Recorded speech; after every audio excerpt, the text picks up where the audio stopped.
है कि घुटनों पर आया कौन, भारत, पाकिस्तान, किसको माना जाए? घुटनों पे कौन आया है?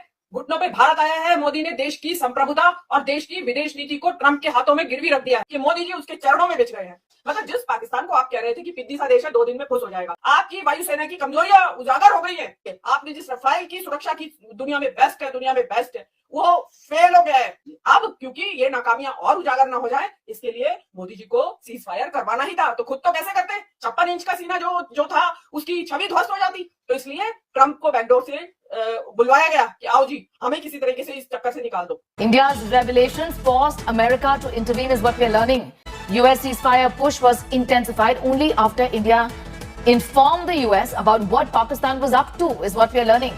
मोदी जी घुटनों के बल चलते हुए ट्रंप के द्वारे गए और ये करवाया। उसमें अब कश्मीर के बीच में मध्यस्थता अगर ट्रंप करेंगे तो आप अंदाजा लगाइए कि क्या होने जा रहा है। कोई विश्व गुरु की छवि काम नहीं आई, कोई आपका विदेशी नेताओं के गले पड़ना, झप्पी पहना, पप्पी लेना उनकी, वो कोई आपके काम नहीं आया। किसी ने आपका साथ नहीं दिया और पाकिस्तान को अरबों रुपए का, अरबों डॉलर का जो है वो IMF ने बेल आउट पैकेज दे दिया। जीत पाकिस्तान की हुई है। आपकी सेना की कमजोरी जाहिर हो गई है। मोदी जी की इससे बड़ी हार हो नहीं सकती। आप विश्व गुरु का डंका कहते हैं। भारत का गोदी मीडिया कितना झूठा है, कितना मक्कार है, वो तो आप देख चुके होंगे। लेकिन क्यों वो इतना झूठा है, इतना झूठ क्यों खुलकर बोलता है, उसकी रीजन है ये शख्स यानी नरेंद्र मोदी, जिसने अपने सियासी फायदे के लिए इतनी खुली छूट दी और अरबों रुपए पानी की तरह बहाए इस मीडिया के ऊपर। और कल की जो नरेंद्र मोदी की स्पीच थी वो भी झूठ पर झूठ थी।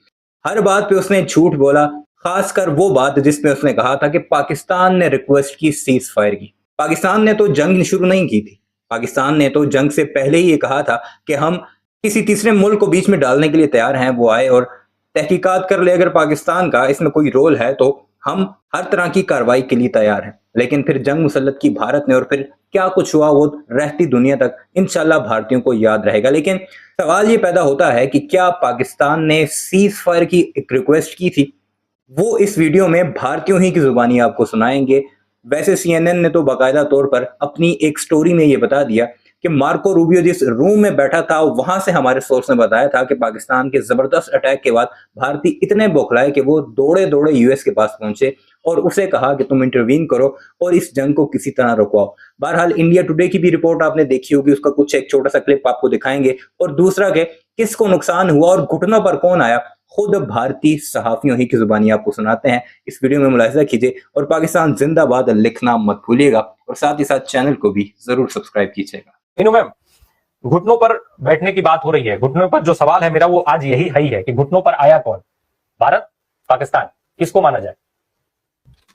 देखिए घुटनों पे कौन आया है, ये आप ट्रंप का एक ट्वीट है या पोस्ट है उनका, जो अपना प्राइवेट वो है ट्रुथ सोशल करके उनका प्लेटफॉर्म है एक अपना, उस पे उन्होंने एक ट्वीट किया है। और घुटनों पे कौन आया है?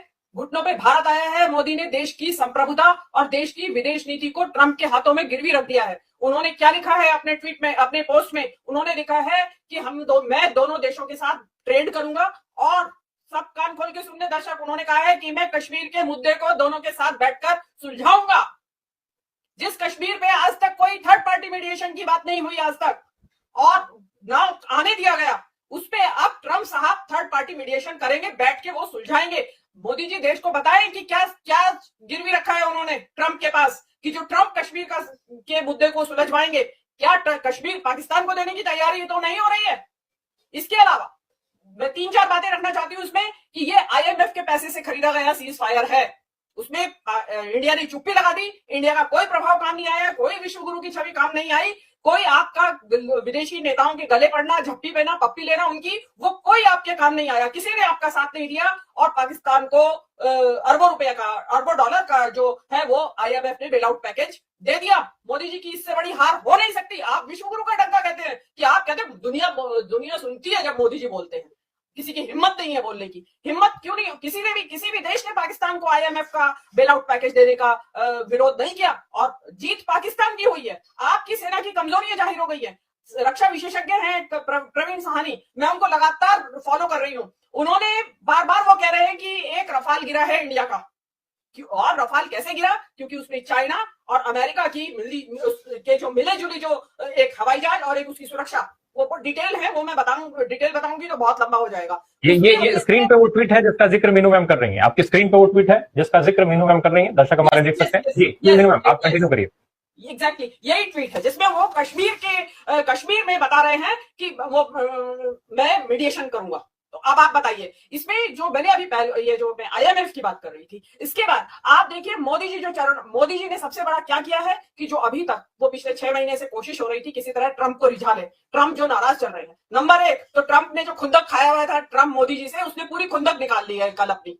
उसने पूरी मोदी जी को इतना नीचा दिखाया है कि मोदी जी उसके चरणों में बिछ गए हैं। मोदी जी चरणों में बिछे हुए थे 6 महीने से। कभी उसके शपथ ग्रहण समारोह में जाने के लिए निमंत्रण पत्र भेजने के लिए जयशंकर को कहते थे जा तू भाई लेके आ मेरे लिए निमंत्रण पत्र, वो नहीं आया, नहीं जा पाए मोदी जी। लेकिन शपथ ग्रहण करते ही ट्रंप के मोदी जी वहां बिन बुलाए मेहमान की तरह वहां पहुंच गए। और जहां उनका जो अनादर हुआ वो सबने टीवी के ऊपर देखा। टैरिफ वार पे चुप लगा गए मोदी जी। जो ट्रंप कह रहे हैं जी जो करना है जी कर लो, हम तो आपके गुलाम हैं। उसके बाद हथकड़ी बेड़ियों में जड़े हुए हिंदुस्तानियों को भेजा जा रहा है हवाई जहाजों में भर के, मोदी जी उसके ऊपर भी चुप, कुछ नहीं बोले, पूरी तरह सरेंडर किए हुए थे। और अब जो मौका आया, अब ट्रंप ने पूरी जबरदस्त खुंदक निकाली और मोदी जी को जिसको कहते हैं ना कि बिल्कुल घुटनों के बल ला दिया। मोदी जी घुटनों के बल चलते हुए ट्रंप के द्वारे गए और ये करवाया। उसमें अब कश्मीर के बीच में मध्यस्थता अगर ट्रंप करेंगे तो आप अंदाजा लगाइए कि क्या होने जा रहा है। देश जो कांग्रेस पार्टी ने डिमांड की है कि तुरंत एक सेशन बुलाया जाए, संसद का सत्र बुलाया जाए, उसमें बताया जाए कि किन किन शर्तों पे हुई और क्या क्या गिरवी रख दिया है आपने इसके बदले में।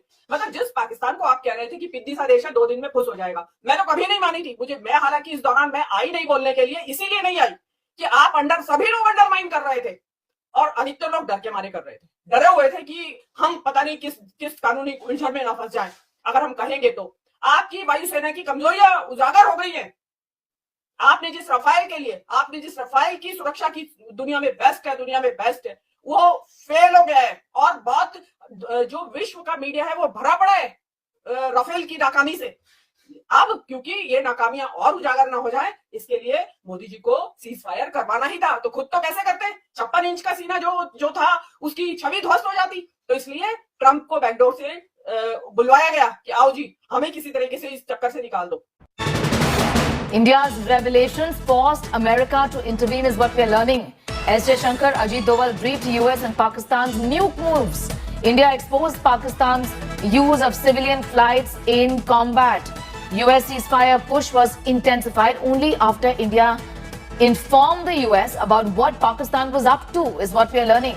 About the fact that civilian aircrafts were being used almost as cover shield by Pakistan. Remember, we told you earlier as well about the fact that even when intense activity vis-a-vis, the firing was on and India's defense system was bringing down one drone, one missile after the other, as informed by the forces as well, Pakistan had kept its airspace open.